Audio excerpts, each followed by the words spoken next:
আসসালামু আলাইকুম, Rumaisa food corner থেকে আপনাদের স্বাগতম। আজকে আমি আপনাদের সাথে শেয়ার করব মজাদার একটি রেসিপি, হাঁসের মাংসের রেসিপি। যাদের হাঁসের মাংস মজা হয় না বা রান্না করার পরও গন্ধ থেকে যায়, খেতে পারেন না, আমি যে উপকরণগুলো যেভাবে ব্যবহার করেছি বা যেগুলো ব্যবহার করেছি, ট্রাই করেন, আশা করি ভালো লাগবে। হাঁসের মাংস রান্না করার জন্য আমি প্রথমে একটি মশলার পেস্ট তৈরি করে নিব।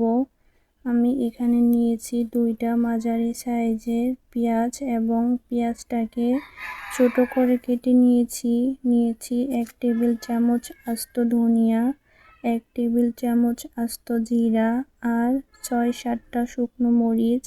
মরিচটা কিন্তু আপনারা আপনাদের ঝালের উপর ডিপেন্ড করে বাড়িয়ে বা কমিয়ে দিবেন। এখন এই সবগুলো উপকরণ একটা ব্লেন্ডারের সাহায্যে ব্লেন্ড করে নেব।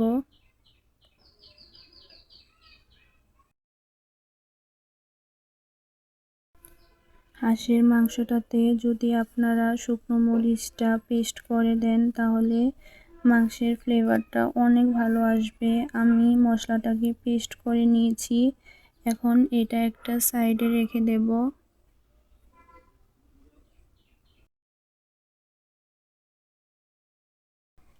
এছাড়াও এদিকে আমি আরও নিয়েছি 1.5 টেবিল চামচ আদা বাটা, 1.5 টেবিল চামচ রসুন বাটা, 1 টেবিল চামচ হলুদ গুঁড়ো আর 1 চা চামচ গুঁড়ো মশলার গুঁড়ো।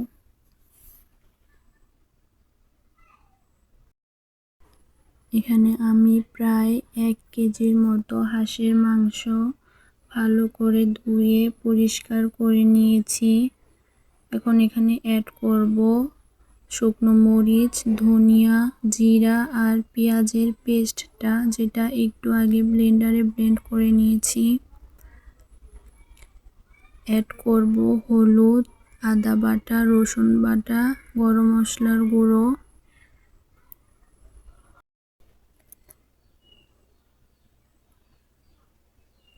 অ্যাড করে দিব পরিমাণ মতো লবণ। ম্যারিনেশনের সময় চেষ্টা করবেন সঠিকভাবে লবণ দেওয়ার, তাহলে লবণটা ভালোভাবে মাংসের ভিতর ঢুকবে।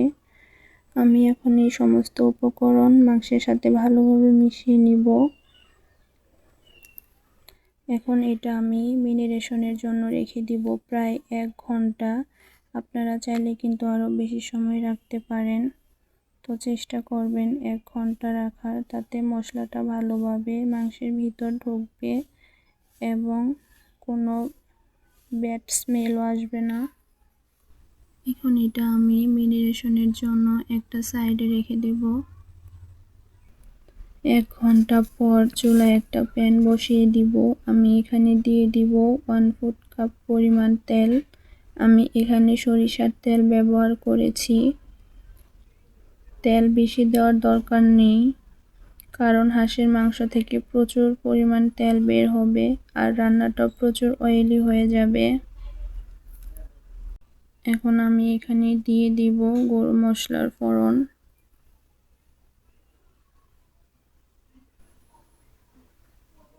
এখন এখানে দিয়ে দিব পেঁয়াজ কুচি।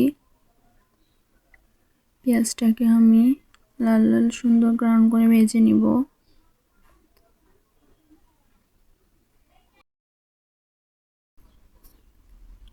দেখেন পেঁয়াজটা ভাজি হয়ে গেছে। এখন আমি এখানে দিয়ে দিব ম্যারিনেট করা মাংসটা।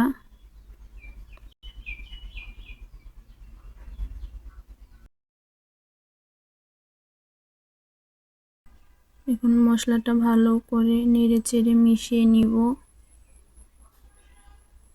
আর ঢাকনা দিয়ে ঢেকে দিব প্রায় 10 মিনিটের জন্য। 5 মিনিট পর ঢাকনাটা খুলে নিব। দেখেন এটা থেকে যথেষ্ট পানি বের হয়েছে। এটা একটু নেড়ে চেড়ে আবার ঢেকে দিব 5 মিনিটের জন্য।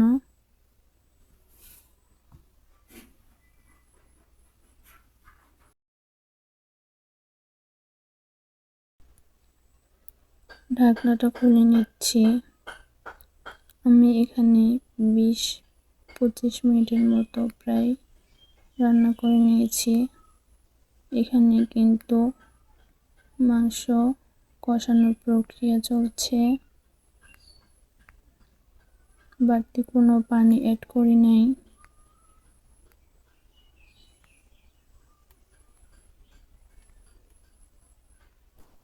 এই পর্যায়ে আমার মাংসটা কষানো হয়ে গেছে।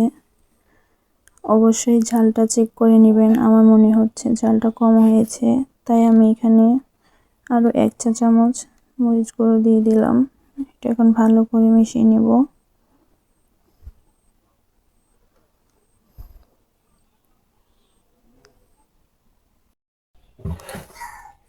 এখন এটাকে সিদ্ধ করার জন্য আমি এখানে গরম পানি অ্যাড করব।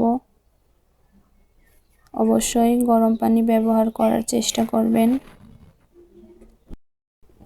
গরম পানিটা ব্যবহার করলে মাংসের সফট ফ্লেভারটা বজায় থাকবে এবং মাংসটাও তাড়াতাড়ি সিদ্ধ হয়ে যাবে। আসলে মাংসটাকে সিদ্ধ করার জন্য যতটুকু পরিমাণে পানি দেওয়া দরকার আমি ততটুকু পরিমাণে পানি এখানে দিয়ে দিচ্ছি। এখন চুলার আঁচটা লো টু মিডিয়ামে রেখে এটা রান্না করব। আপনারা চেষ্টা করবেন একটু সময় নিয়ে রান্না করার, এতে মশলার ফ্লেভারটা ভালোভাবে মাংসের ভিতরে ঢুকবে এবং সুন্দর সিদ্ধ হবে। এখন একটা ঢাকনা দিয়ে এটা আমি ঢেকে দিব। দেখেন আমার হাঁস রান্নাটা হয়ে গেছে। এখন এটা আমি একটা সার্ভিং প্লেটে সার্ভ করে নেব। আমার ভিডিওটা যদি ভালো লাগে অবশ্যই একটা লাইক করে দিবেন আর আমার চ্যানেলটাকে সাবস্ক্রাইব করে দিবেন। পরবর্তীতে দেখা হবে নতুন একটা রেসিপি নিয়ে। সকলে ভালো থাকবেন, সুস্থ থাকবেন। আল্লাহ হাফেজ।